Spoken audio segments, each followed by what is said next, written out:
Greetings from eMedi News and Heartcare Foundation of India. Welcome to the show, Chat with Dr. KK. Today we are going to have a chat with Dr. C. Venkat S. Ram. He is President and CEO of Medicity Hospitals in Hyderabad. All his life, Venkat, you have been in US. CSI is incomplete without you. Any cardiology conference is incomplete without you. Whenever it comes to hypertension, the only name internationally, in India at least, comes is Venkat S. Ram. Thank you. What I am going to have, in this show we only take one topic. Yes. And we try to have a view for 5 to 7 minutes. Right. When we talk about hypertension, we talk about either the JNC guidelines or the European guidelines. Sometimes back Indian guidelines came, but there was no revision after that. Everybody is now waiting for a revision of the JNC guidelines, and we expect them in March in the current year. Correct. Already it's a delay. Right. So what do you expect are the limitations of the last JNC guidelines? What is expected from the new JNC guidelines? Okay, sure. KK, thank you for having me on the show. I'm glad to be a part of your educational effort, and congratulations for promoting the message of preventive cardiology. The major drawbacks of JNC 7 are as follows. We gave a category of pre-hypertension without giving any direction on what to do with patients who have pre-hypertension. We simply defined it by numbers, but there was no guidance to clinicians on what to do with them. So it caused a lot of confusion. Suddenly you have a new category, but no therapeutic direction what to do, and that was one major So you drawback. feel that will be taken out? Most likely it will be taken out. If it is taken out, it will be merged with hypertension or taken out altogether? It will be merged with hypertension. Okay, that means more than 120/80 now will be called as hypertension. Hypertension, but again they are going to say there is no need for immediate treatment at certain numbers, Okay, unless you have comorbidities. You will say stage 1 and 2 will become now stage 1, 2 and 3. It will something still like be that. stages 1 and 2, but the numbers within the stage 1, the caution For will treatment, be without treatment, with Right. treatment, without treatment. with right. Okay. Second, And the second drawback of JNC 7 was that we advocated aggressive treatment of hypertension in the elderly, and we suggested that elderly should be treated as long as they had no life-limiting disability. But on the other hand, we said the systolic blood pressure should be lowered less than 160. But we did not say to what number. And that caused a lot of confusion. Should it be 158, should it be 140, or should it be 150?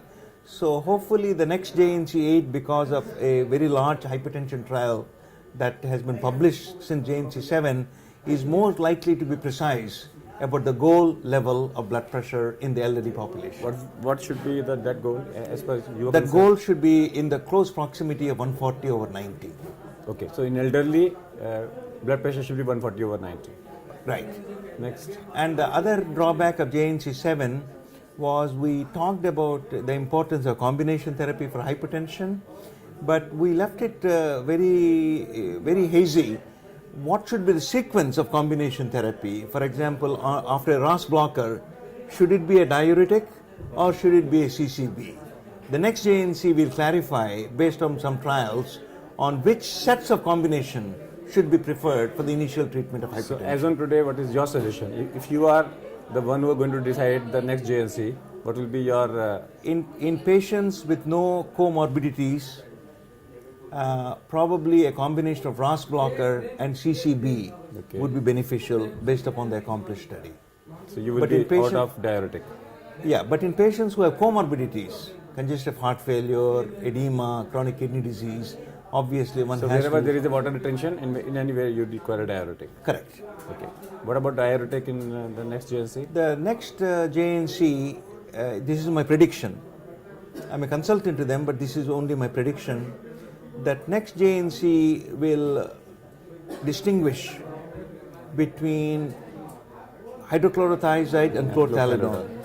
And they're likely to suggest, based on recent meta-analysis, that chlorthalidone is an attractive alternative to hydrochlorothiazide. But my prediction is, I don't think they will condemn hydrochlorothiazide, but they will suggest that chlorthalidone should be considered as an alternative based upon recent studies since 2003. Again, I come back. As far as you are concerned, you are a game for hydrochlorothiazide or Based chlorothalidone? clearly, I think the overwhelming evidence as of this morning would be chlorthalidone in low doses. In low doses in combination with others, or even as a As standalone? monotherapy, but As that is monotherapy. problematic in our population, but in combination for sure. Any other thing expected change? The other thing that could change is in the next JNC 8, there might be a statement that ARBs are as effective as ACE inhibitors for cardiovascular protection due to the studies that have come since 2003. So they won't say that ARBs are superior. They are going to say that ARBs are as effective as ACE inhibitors for cardiovascular protection. We have been reading about controversy of ACE inhibitors, and somebody said that ACE inhibitors, cough is protective, and it protects one from getting pneumonias. Is it fact? No. There has not been any scientific evidence that the presence of cough is beneficial at all. It's not beneficial. It's only annoying. So it's annoying. Yeah. And somebody said that if a person can tolerate cough, let him tolerate. Oh, if they can tolerate cough, it's Then one ACE should- inhibitor is better than ARB or not? ACE inhibitors and ARBs are equal. perfectly equal right now, In based on ARB, on-target in trial. ARB, do we have anything else? Selectively, In the ARB, the potential advantages of so-called third-generation ARBs will be also known as bifunctional ARBs. Example would be telmisartan, which is bifunctional. It blocks angiotensin receptor. It also stimulates PPAR gamma. By blocking angiotensin receptor, it causes a hemodynamic effect, namely fall in blood pressure. By increasing PPAR gamma, it has got a favorable metabolic effects on glucose and lipids. And that is the reason why these bifunctional ARBs represented by telmisartan might be useful in high-risk and patients. telmisartan and olmesartan are same or different? Olmesartan is a pure angiotensin receptor blocker without PPAR gamma activity. The outcome data, the weight of outcome data is more with telmisartan because it's an older drug. Whereas with olmesartan, there is no robust outcome data yet. Any other change in JNC? There is going to be, in my opinion, there is going to be a wide spread advocacy for the use of aldosterone antagonists in the treatment of resistant hypertension. JNC 8 will make a comment about the burden from resistant hypertension, and therefore one can overcome resistant hypertension by concomitant usage of aldosterone antagonists, which are underutilized at the present time. What about obstructive sleep apnea? Is it going to be any? Obstructive sleep apnea. Last time the JNC 7 talked a lot about it. Yeah, it's going to be mentioned again that obstructive sleep apnea is an important contributing factor not only for routine hypertension but for resistant hypertension. There appears to be augmented sympathetic tone in patients who have obstructive sleep apnea, and there is, as you know, KK, there is high incidence of ventricular tachycardia, ventricular fibrillation and sudden death in patients with obstructive sleep apnea due to hypoxemic and hypercarbemic effects on the myocardium. So the JNC 8 will strongly recommend that in patients who appear to have obstructive sleep apnea Should be treated. should be treated for obstructive sleep apnea to reduce the risk of cardiovascular complications. Any changes in lifestyle expected in the JNC 8? Lifestyle changes Or it will be the same? will be advocated. Only thing, KK, there is going to be, I don't know what JNC 8 will do. This morning, today's paper, today's Lancet has a very paradoxical paper where in one study for hypertension called ACCOMPLISH, they have reanalyzed all the data on ACCOMPLISH. Surprisingly and shockingly, the best prognosis in the ACCOMPLISH trial was in people who are overweight, and the worst prognosis were people who were thin at the same level of blood pressure. And this is something that has not been seen in other studies, to my knowledge, that for the first time there is a hypertension control study where the prognosis in people who are overweight Is better. better than lean. I mean, something like in the past we have been talking about diabetic, in heart failure. Correct. In It heart looks- failure, in obesity, the results are better. Now they're talking about in hypertension also. It has come today in today's Lancet. So the ANC 8, they have already finished the document. The document is already being circulated for corrections. I don't know whether they will be in a dilemma what to do with this paper that has come today. They might feel that if they miss out, they are missing out making a statement. If they make a statement, it may not be conclusive because only one trial. So Okay, one trial. I hope it won't delay JNC 8 further. Okay, let me come back away from JNC. What are your hobbies? KK, this is not a fair question.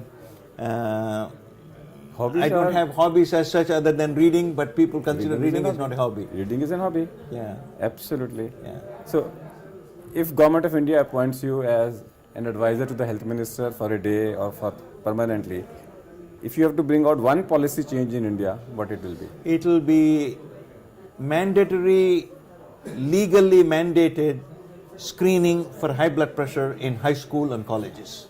Okay, that's a very good, because if you can really bring down the blood pressure to normal, approx 50% of the cardiovascular disease burden can go down. And they will grow up as adults with normal blood pressure.